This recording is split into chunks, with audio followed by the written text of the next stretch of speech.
going to be awesome. You'll see. I have no doubt.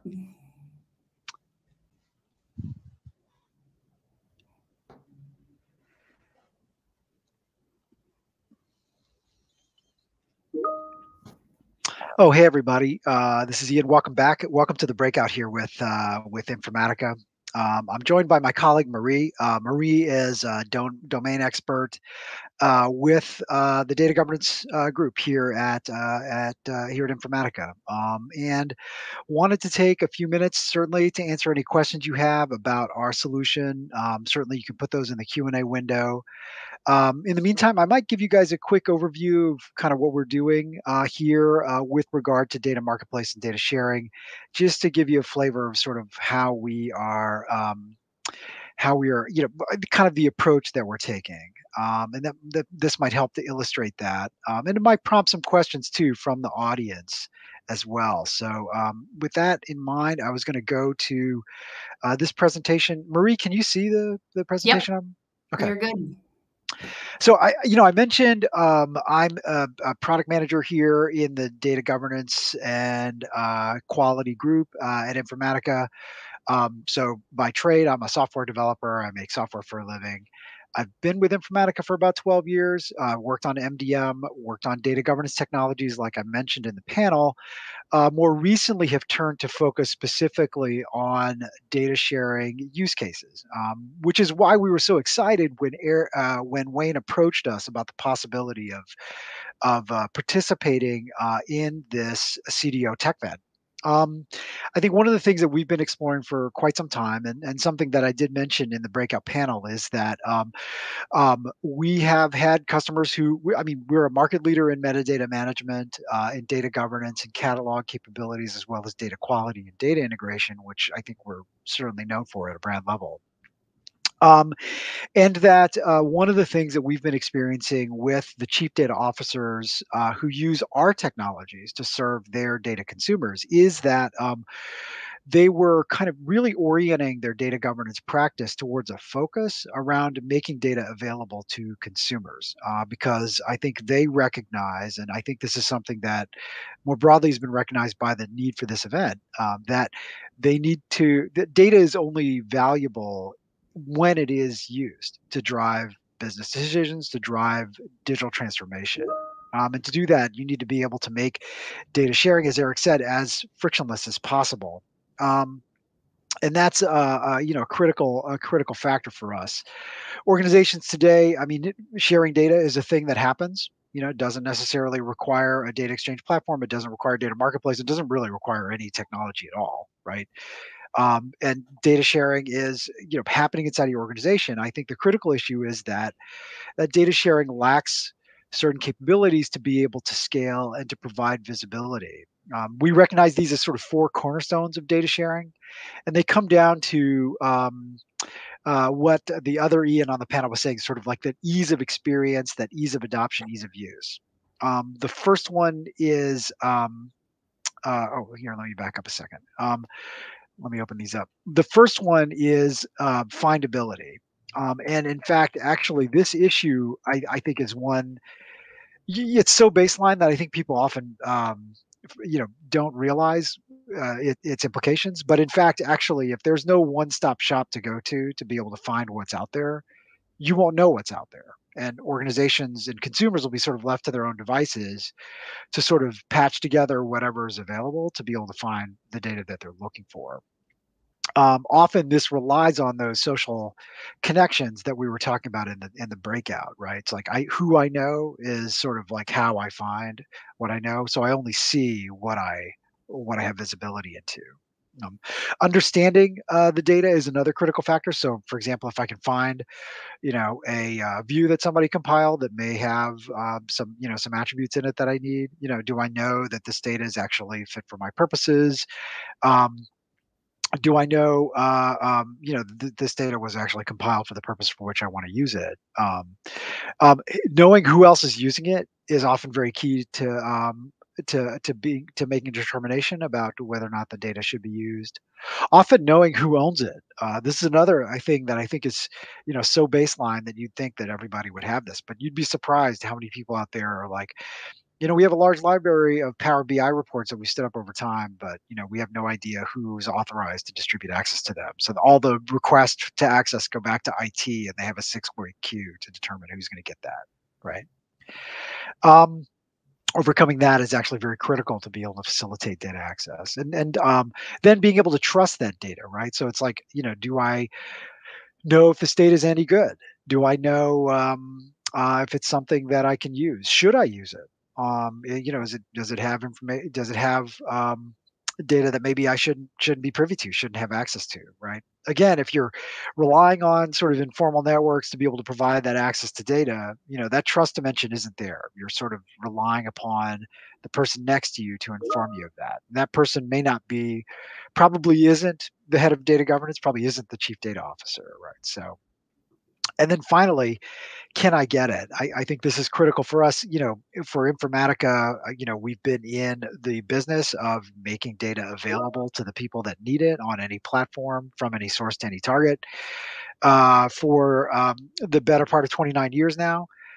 So I think this idea that we can make data available to an access point that you need it is near and dear to our heart.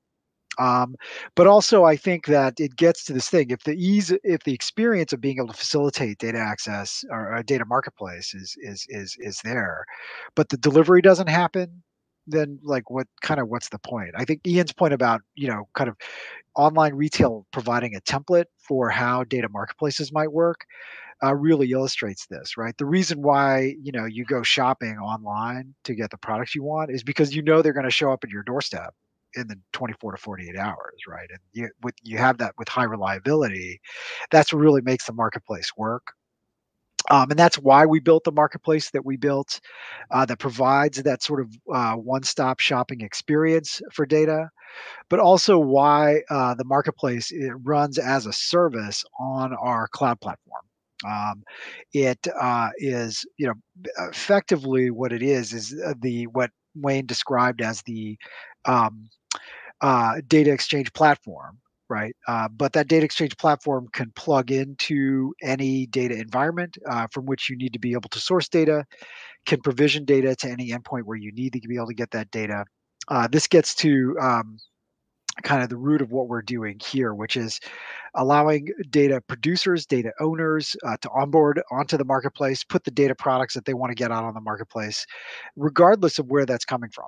So we can just, if that data may be coming from on-premise or cloud data stores or distributed cloud data stores, you want to be able to make that data available. The consumers can then shop for that data, find exactly what they're looking for, and then on the basis of that shopping experience, if they find something they like, they just click a buy button, and then we deliver that data to them when and where they need it. Um, that's I think basically what we're delivering in terms of experience.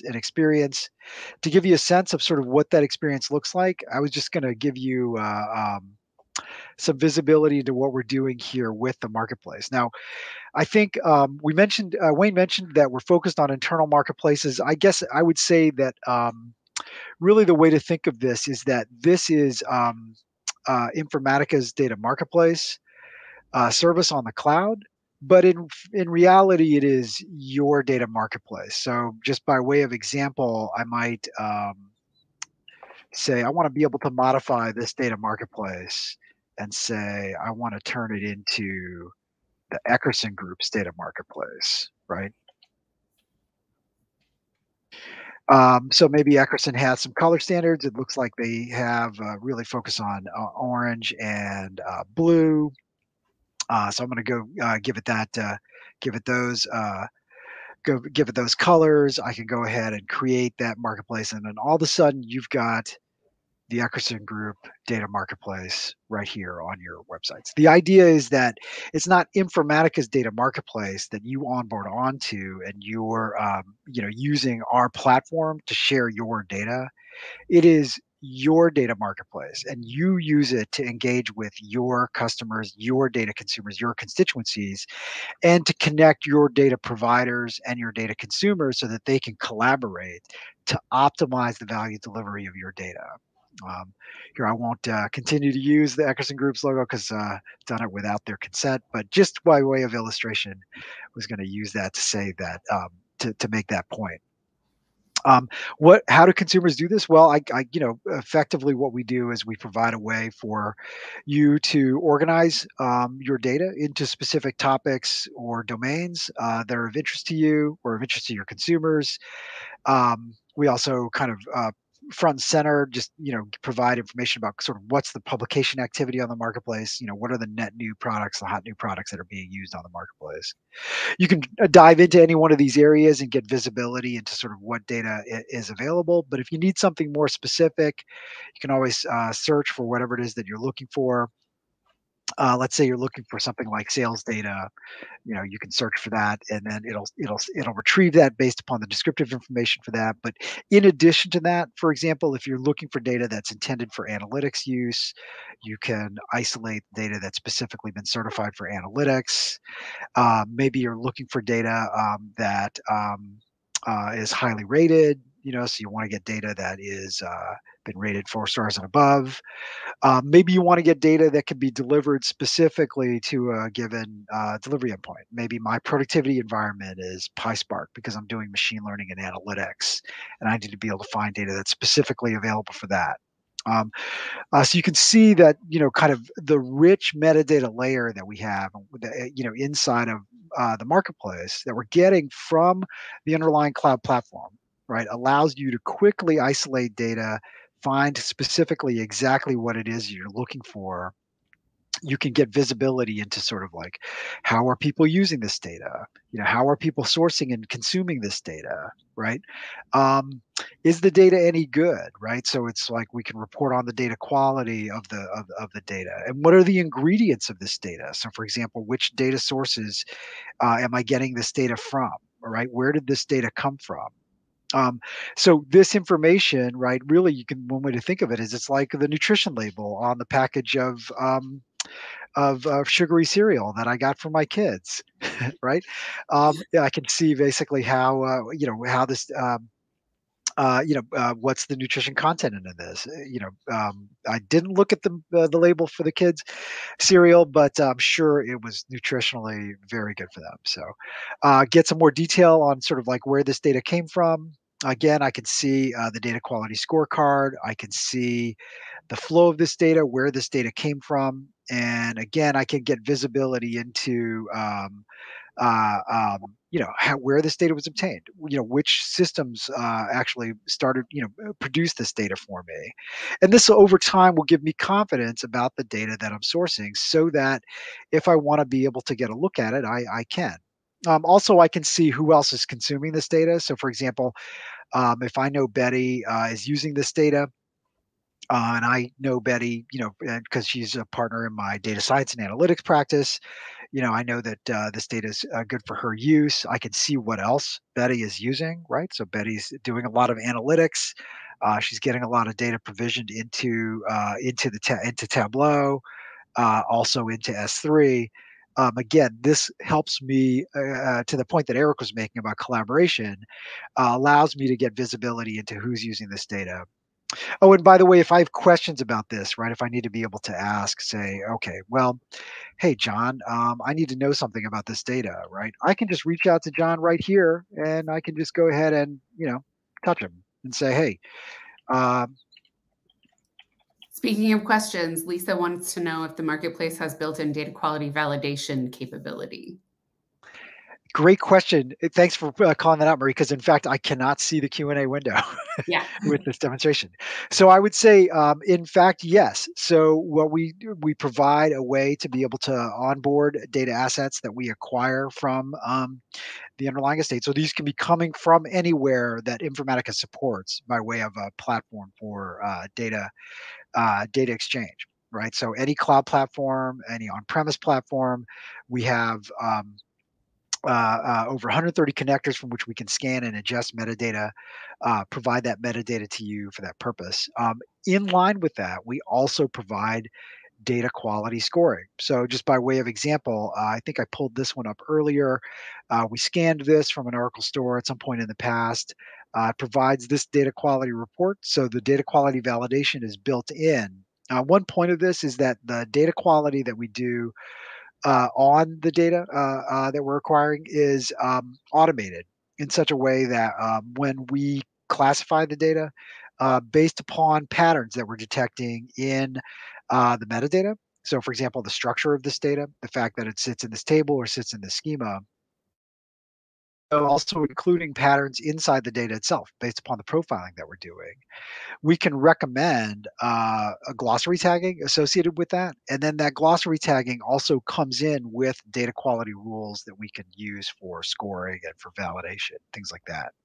And this allows you to take a kind of hands off approach to the governance of this data. So rather than having to stand up a project just to profile this content before it gets consumed, we can profile it for you as it's ingested into the lake and staged through to the endpoint where it can be made available for consumption.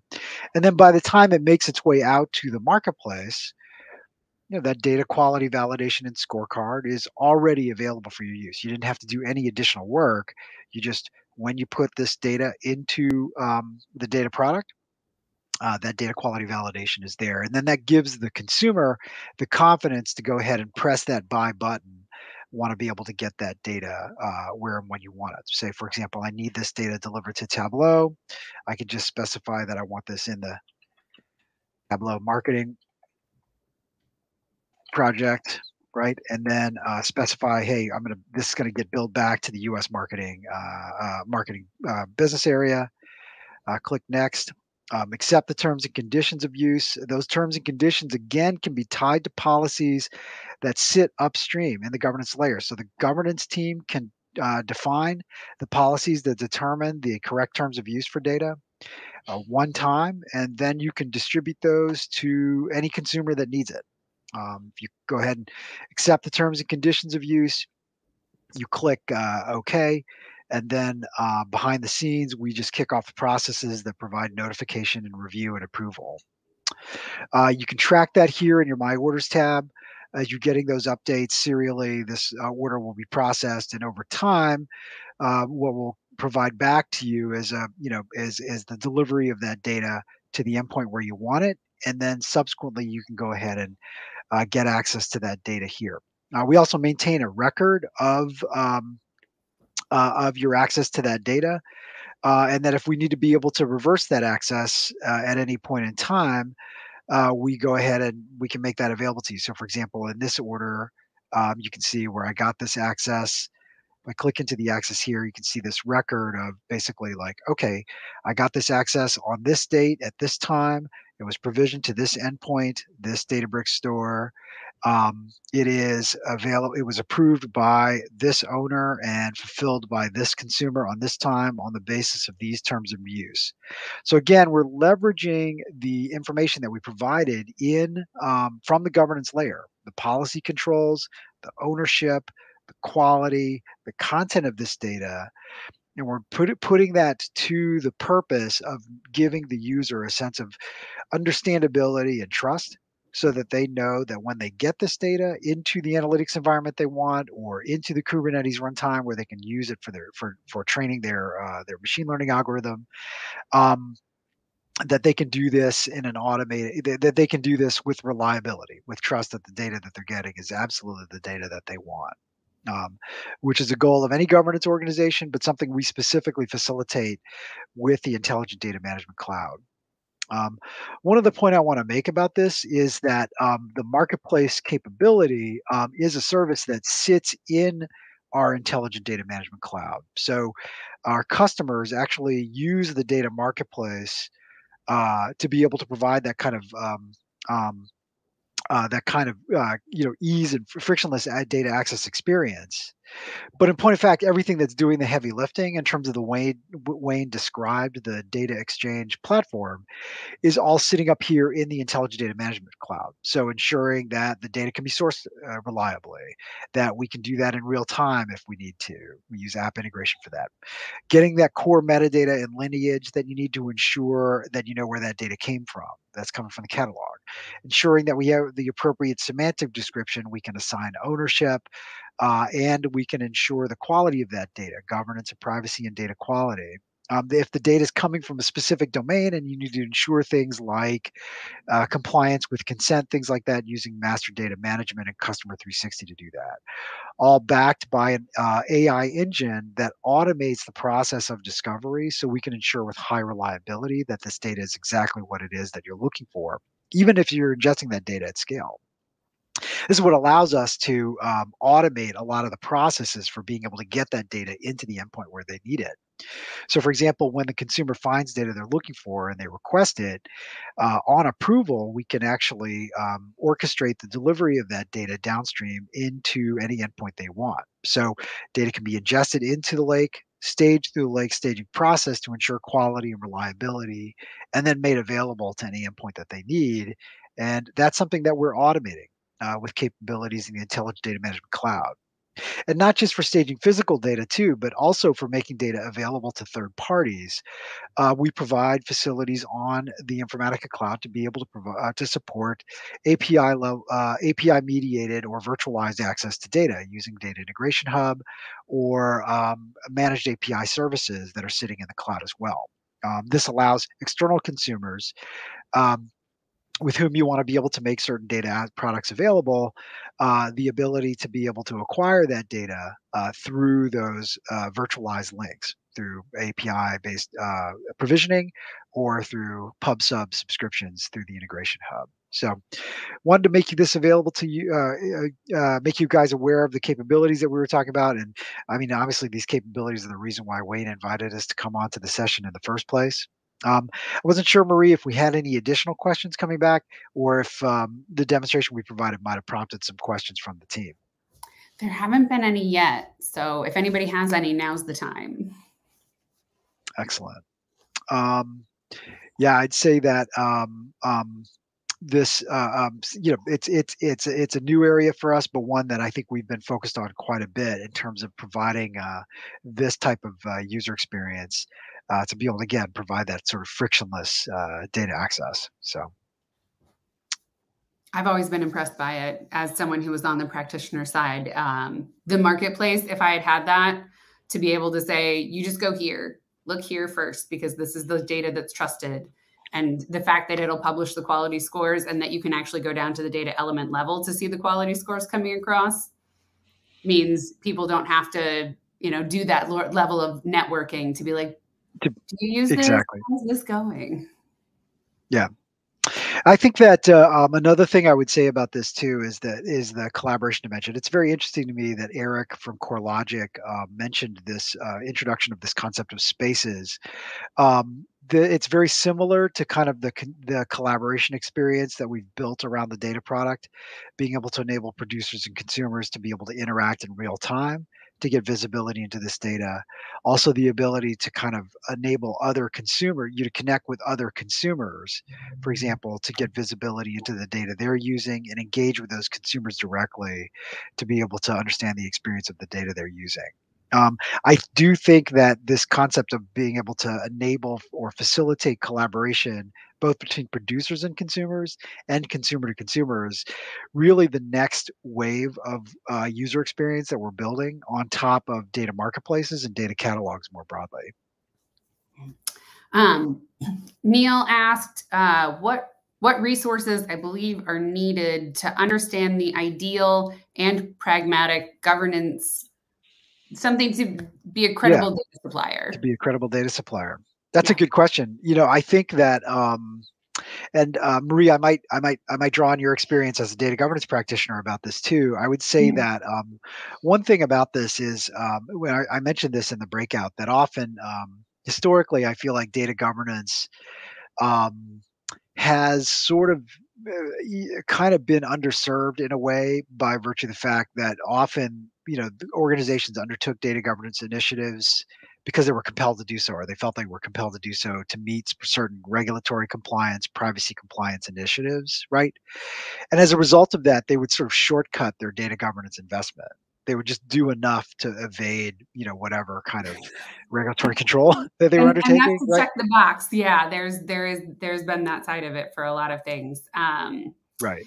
But I I do think that think governance is very critical to being a good data supplier, right? so. I think there's lots of elements of governance to build the credibility. Like it goes beyond, well, first off, you need to have one central place where everyone is going. And then, and it's mostly from a standpoint of everyone needs to start in one place. Like the disparate things is exactly where you're going to start to have that level of mistrust, because if they don't know where they're going, if they don't know who they're talking to, it becomes difficult. And having honestly, like, I know I'm here to rep Informatica for sure, but it works out that like the way that the platform is built, you only have that one place that you have to worry about being, like, because you can get the trust, you can get the transparency, you can get the data literacy, you can see that lineage. Like different pieces of the puzzle matter more to different players and different consumers.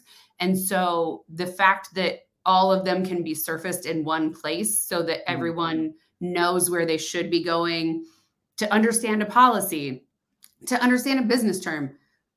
You can be speaking the same business term and have people be completely different with their objective on what that means. Right. So having a foundation place for everyone to start building their knowledge, I think is important. Yeah. So I'd say, I mean, Neil, to answer your question, I'd say that one thing about this is that I think governance is very critical to being a credible data supplier, either whether you're doing that internally within your organization or you're supporting the distribution of data to third parties or even attempting to monetize data. But one aspect of this I would say is that I think one thing that we found with data sharing and data marketplaces is that the overhead needed, the governance overlay, or I guess I might put this way, the governance overlay required to enable data sharing is not nearly as high as the governance overlay required to historically meet a lot of these sort of regulatory compliance initiatives. A lot of these actually stem from and kind of where I kind of cut my teeth in terms of data governance was around capital risk control management and capital allocation. And for those, of course, the reporting requirements were quite stringent, and you needed to really have a very strong inventory of your counterparty risk data and the key data element inventory of that data, how you were reporting value at risk and counterparty risk and default risk characteristics were very important to the regulator, and that drove a very stringent system of governance. This approach to governance, in other words, what's needed to enable data sharing, what I would say is it's just enough to give you to give your consumer confidence in the data that they're using. And that often they'll use their own discovery to be able to do that. And then you can grow that governance footprint as you need. So as you get more consumers, your your data, sort of the sort of governance snapshot of that data will actually get more and more mature and robust over time. That's kind of how. Pivoting off of the data sharing, Terry wants to know, does the data marketplace have the ability to deliver the data once it has been approved? Absolutely, yeah. So I would say that typically the way that we do this, and I would say that we're often doing this on a kind of multi-cloud environment where there's multiple. Say, we may be sourcing the data from S3, but provisioning it to Tableau or provisioning it to Power BI, for example, right? And in those cases, right, we benefit from the fact that the Intelligent Data Management Cloud has built-in native data integration capabilities that tie into both of those platforms, right? And So in fact, once the approver presses the approve button, which is, by the way, a critical factor, you want to make sure that the organization agrees to be able to share the data. The ability to move the data from point A to point B is, fairly repeatable and often very automated for us. So in fact, often what we're doing is we just use mapping that we have deployed in the cloud, and then when we use application integration to say, hey, this order is approved. Here's the content of the order. Here are the two tables or the workbook that the user needs. Go ahead and produce this workbook out here in the Tableau endpoint where the user requested it, and then notify me when you're done, data integration. And then data integration just goes and does that job, which we run on an Elastic platform, so it happens really fast. And then reports back, hey, we finished it. Here's the endpoint where you had it. And then the consumer just gets the access notification that we saw earlier. And as far as they're concerned, hey, the data is delivered. Um, and increasingly, that level of automation is very valuable to data exchange operators because it lowers the data engineering cost of making data available at scale and abstracts away the complexity of having to move data around on the estate because the intelligent data management cloud is doing that on your behalf. So, great question, though. I think that's about it. If anybody has any other questions, we will be in the booth and happy to keep that discussion going there. Absolutely. When it was a pleasure to get the opportunity to present to you all and definitely participate in this in the CDO Tech Event. Very excited to be able to do this today. Yeah. All right. We'll see you all at the booth. Thanks. Hey, thank you all.